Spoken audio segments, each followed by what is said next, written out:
तत्काराला उत्तर. मंडळी, मी थोडा स्वार्थी आहे. एक वाक्य या ठिकाणी बोलायचं मला आहे. हे अमरावती विशेष का हो, अमरावतीचं भाग्य का हो? संविधानाच्या प्रवासाचा जर विचार केला तर बेसिक स्ट्रक्चरच्या नावाने संविधानाला स्ट्रक्चरल स्टॅबिलिटी देण्याचं काम अमरावतीने केलं. आणि संविधानाच्या बाबतीत जर आपण असं बोलतो तर what should be constitution?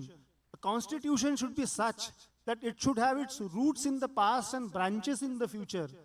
Structural stability, basic स्ट्रक्चरच्या नावाखाली आपण रूट्स इन द पास्ट केले आणि सन्माननीय गवई साहेबांच्या संवैधानिक न्यायनिर्णयांच्या रूपामध्ये ब्रांचेस इन द फ्युचर करून कॉन्स्टिट्यूशनला स्ट्रक्चरल प्रॉस्पेरिटी देखील केवळ अमरावतीनेच दिली.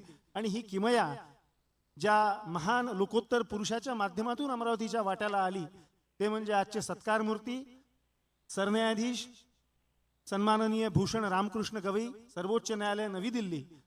मी या ठिकाणी त्यांना सविनय विनंती करतो की या प्रसंगी त्यांनी आपल्या भावना व्यक्त कराव्या, आम्हा सर्वांचं शुभचिंतन करावं.